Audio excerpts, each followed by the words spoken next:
Other Brian Tracey যখন ছোট ছিলেন তখন উনি বলেছিলেন, আমি বড় হয়ে একটি কোটিপতি মানুষ হয়ে দেখাবো। কিন্তু যখন ওনার বয়স 25 বছর হয় তখন উনি জানতে পারেন এই স্বপ্নটা কেবলমাত্র ওনার একার নয়, বরং এই পৃথিবীর 99% মানুষ কোটিপতি হবার স্বপ্ন দেখে। কিন্তু বাস্তবে দেখা যায় কেবলমাত্র 1% মানুষই ধনী হতে পারে। আর এর কারণটা বোঝার জন্য যে একটি গরিব অথবা মিডল ক্লাস মানুষ ধনী কিভাবে হতে পারবে অথবা অল্প বয়সে কিভাবে নিজেকে ধনী তৈরি করা যাবে, এই সবকিছু জানার জন্য ব্রায়ান ট্রেসি অনেক সেমিনার অ্যাটেন্ড করেন, অনেক রকমের বই পড়েন, সফল মানুষদের ইন্টারভিউ নেন, আর সবশেষে উনি 40 বছর বয়সে গিয়ে ধনী হয়ে যান। মাইক্রোসফটের ফাউন্ডার বিল গেটস বলেছিলেন, if you are born in poor family it's not your fault, but if you die in poor family it's your fault. অর্থাৎ যদি আপনি গরিব পরিবারে জন্মগ্রহণ করেন তাহলে এখানে আপনার কোনো ভুল নেই, কিন্তু যদি আপনি গরিব হয়েই মারা যান তাহলে এটা হলো আপনার ভুল। ধনী হবার স্বপ্ন তো 99% মানুষই দেখে, কিন্তু কিছু মানুষ অল্প বয়সেই এটা মেনে নেয় যে ধনী হওয়াটা তার দ্বারা সম্ভব নয়, অথবা ধনী হওয়ার জন্য কোনো সুপার ট্যালেন্টের প্রয়োজন আছে যে ট্যালেন্টটা তাদের কাছে নেই। দ্য সিক্রেট অফ মিলিয়নার মাইন্ডসেটের অথর টি হার্ভ একর বলেন, আমি আমার ফাইন্যান্সিয়াল বুদ্ধির সাহায্যে মাত্র 5 মিনিটের মধ্যে বলে দিতে পারবো যে আপনার ফাইন্যান্সিয়াল কন্ডিশনটা বর্তমানে কি রকমের আর ফিউচারে আপনি কখনো ধনী হতে পারবেন কিনা। একবার অথর ব্রায়ান ট্রেসি একটি সেমিনার করছিলেন যেখানে 21 বছরের একটি ছেলে ব্রায়ান ট্রেসিকে জিজ্ঞেস করেন, আমার বয়স হলো এখন 21 বছর আর আমি আমার বন্ধুদের সঙ্গে একটি রেন্ট হাউসে থাকি আর আমি প্রতি মাসে $100 সেভ করি আর ওই টাকা আমি বন্ডে ইনভেস্ট করে দিই, তাহলে আপনি কি আমাকে বলতে পারবেন আমি কি কখনো ধনী হতে পারবো? এরপরে ব্রায়ান ট্রেসি উত্তর দেন, যদি তুমি প্রতি মাসে $100 সেভ করো আর সেই টাকাকে এমন কোনো জায়গাতে ইনভেস্ট করো যেখান থেকে তুমি প্রতি বছরে 10 থেকে 12% রিটার্ন পাবে, তাহলে এতে কোনো সন্দেহ নেই যে তোমার কাছে একদিন $10 লক্ষ বেশি হয়ে যাবে আর তুমিও একদিন ধনী হয়ে যাবে। কিন্তু এমনটা তোমার রিটায়ারমেন্টের সময়ে হবে, অর্থাৎ যখন তোমার বয়সটা 60 থেকে 65 বছর হয়ে যাবে। আর যদি তুমি 60 বছর বয়সে এই টাকার গুরুত্বটা দেখতে পাচ্ছ না আর এই কারণে তুমি অল্প বয়সেই ধনী হতে চাও, তাহলে তোমাকে সেটাই করতে হবে যা প্রতিটা ধনী মানুষগুলো করে থাকে। আর এখন প্রশ্ন হলো, ধনী মানুষগুলোর মধ্যে এমন কি কমন হ্যাবিট আছে যে কারণে তারা ধনী হতে পারে? আর এই প্রশ্নের উত্তরটা জানার জন্যই আজকের এই ভিডিওটিকে শেষ পর্যন্ত অবশ্যই দেখবেন। দেখুন, ধনী মানুষদের মধ্যে কিছু কমন হ্যাবিট দেখতে পাওয়া যায় যে হ্যাবিটগুলো এদেরকে পৃথিবীর 1% মানুষের মধ্যে নিয়ে আসে। আর যদি এখন আপনিও এদের মতো হ্যাবিট, এদের মতো মাইন্ডসেট নিজের মধ্যে নিয়ে আসতে পারেন তাহলে আপনাকেও ধনী হওয়া থেকে কেউ আটকাতে পারবে না। দ্য মিলিয়নার ফার্স্ট লেন বইয়ের লেখক এমজে ডিমার্কো বলেন, এই পৃথিবীতে 3 রকমের মানুষ আছে। প্রথমত হলো সাইড ওয়াকার।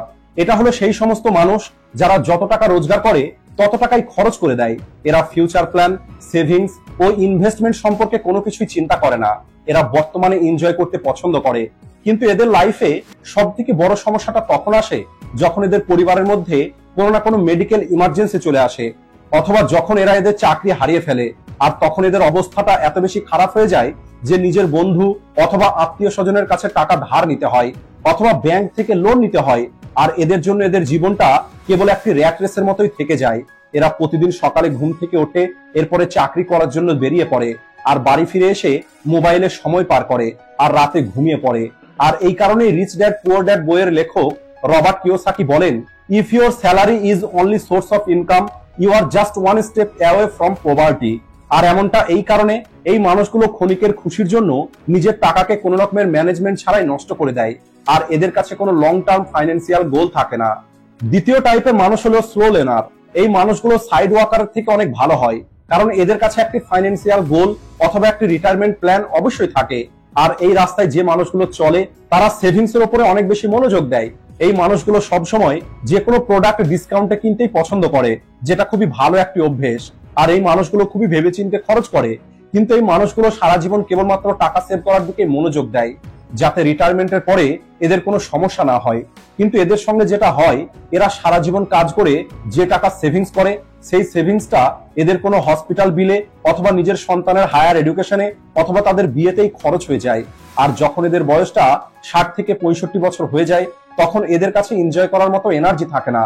আর বয়স বেড়ে যাওয়ার সঙ্গে সঙ্গে এনজয় করার ইচ্ছাটাও শেষ হয়ে যায়। আর এই কারণে যদি আপনি অল্প বয়সেই কোটিপতি হতে চান আর আপনি আপনার লাইফটাকে ভালোভাবে এনজয় করতে চান তাহলে আপনাকে তৃতীয় রাস্তাটাই বেছে নিতে হবে। আর তৃতীয় রাস্তাটা হলো ফার্স্ট লেন। আপনি কি জানেন, দ্য মিলিয়নার ফার্স্ট লেন বইয়ের লেখক এই ফার্স্ট লেন রাস্তাতে চলেই কেবলমাত্র 37 বছর বয়সেই কোটিপতি হয়েছেন। আর এই রাস্তায় যে মানুষগুলো চলে তাদের মাইন্ডসেট এমনই হয়ে যায়, আর তারা এমন একটি সিস্টেম ক্রিয়েট করে যে কারণে এদের রেগুলার টাকার জন্য অ্যাক্টিভলি কোনো কাজ করতে হয় না। এদের দ্বারা তৈরি করা অ্যাসেট এদেরকে সারা জীবন প্যাসিভ ইনকাম দিতে থাকে, যে কারণে এদের কাছে ফ্রিডম থাকে। আর এই মানুষগুলো এদের জীবন নিজের মতো করে বাঁচতে পারে।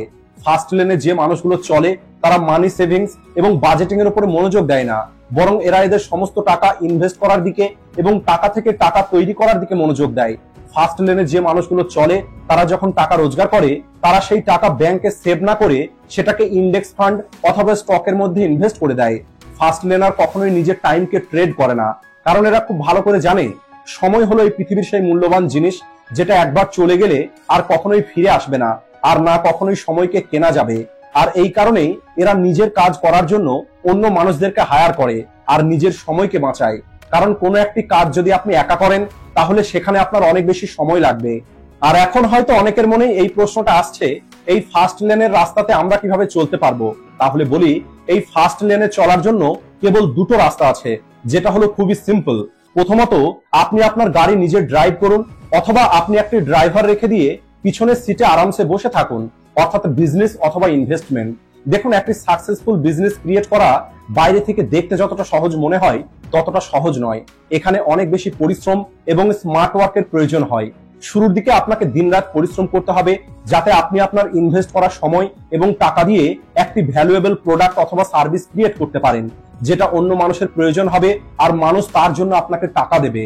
আর ফার্স্ট লেনে এন্টার করার দ্বিতীয় উপায়, যেটা হলো একটু সহজ, সেটা হলো অলরেডি এস্টাবলিশ বিজনেসে ইনভেস্ট করা আর তার শেয়ার হোল্ডার হয়ে যাওয়া। এভাবেও আপনি আপনার টাকাকে দিয়ে কাজ করাতে পারেন, যেখানে আপনার টাকা প্রতিনিয়ত গ্রো হবে। টাকাকে স্মার্টলি ইনভেস্ট করাটা হলো এমন একটি পদ্ধতি যে যখন আপনি ঘুমিয়ে থাকবেন তখনও আপনার টাকা গ্রো হতে থাকবে আর আপনার নেটওয়ার্ক বাড়তে থাকবে।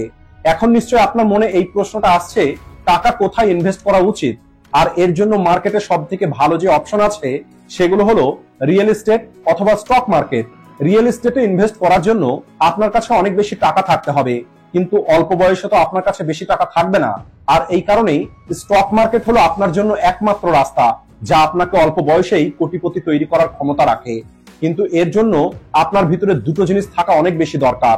প্রথমত হলো নলেজ, আর দ্বিতীয় হলো পেশেন্স। যেমনটা আপনাকে জানতে হবে যে কোম্পানিতে আপনি ইনভেস্ট করছেন ওই কোম্পানির ফাইন্যান্সিয়াল কন্ডিশনটা কি রকমের, কোম্পানির ফান্ডামেন্টাল কতটা স্ট্রং, আর ওই কোম্পানির ফিউচার গোল কি কি আছে। কারণ যখন ওই কোম্পানির বিজনেস বাড়বে তখন আপনার টাকাও বাড়বে। আর দ্বিতীয় হলো পেশেন্স। স্টক মার্কেটের মধ্যে পেশেন্স অনেক বেশি গুরুত্বপূর্ণ। যখন নতুন মানুষ স্টক মার্কেটে এন্টার করে তখন তারা খুব দ্রুত কোটিপতি হতে চায়, আর দ্রুত কোটিপতি হওয়ার লোভে তারা কোনো রকমের নলেজ ছাড়াই ট্রেডিং করা শুরু করে দেয় আর নিজের সমস্ত টাকা হারিয়ে ফেলে। আর এই মানুষগুলোই পরবর্তীতে শেয়ার মার্কেটকে খারাপ বলে। কিন্তু যে মানুষগুলো বুদ্ধিমানের সঙ্গে এবং ধৈর্যের সঙ্গে শেয়ার মার্কেটে ইনভেস্ট করে তারা একটি ভালো কোম্পানি বেছে নিয়ে সেখানে লং টাইমের জন্য ইনভেস্ট করে, কারণ এরা জানে লং টাইমে একটি ভালো কোম্পানির স্টক তাকে প্রফিট রোজগার করেই দেবে। আর এই মানুষগুলো এই স্টক মার্কেটে একটি ভালো ওয়েলথ তৈরি করে। আর একটি ভালো অভ্যেস ধনী মানুষদের মধ্যে আছে, সেটা হলো এরা সবসময় গুড লোন নিয়ে থাকে। ভালো লোনের অর্থ হলো যদি আপনি ওই লোন নিয়ে আপনি কোনো অ্যাসেট তৈরি করেন, অথবা আপনি আপনার বিজনেসকে এক্সপেন্ড করেন, অথবা কোনো রিয়েল এস্টেট প্রপার্টি কেনেন যা লং টাইমে আপনাকে ভালো রিটার্ন দেবে, এই সমস্ত লোনগুলোকেই গুড লোন বলা হয়। যদিও বেশিরভাগ মিডল ক্লাস মানুষ লোন নেয় পার্সোনাল বাইক কেনার জন্য, কার কেনার জন্য, অথবা দামি কোনো মোবাইল কেনার জন্য, আর এর ইএমআই দিতে গিয়ে এরা এদের স্যালারিকে নষ্ট করে দেয়। তো বন্ধুরা, ধনী হওয়াটা কোনো ভাগ্যের ব্যাপার নয়, বরং ধনী হওয়াটা হলো একটা স্কিল যেটা যে কোনো মানুষ চাইলেই শিখতে পারে আর ধনী হতে পারে। আশা করি আজকের এই ভিডিওটি আপনাদের ভালো লেগেছে, তাই ভিডিওটিকে লাইক ও শেয়ার করতে ভুলবেন না। ভিডিওটি শেষ পর্যন্ত দেখার জন্য ধন্যবাদ।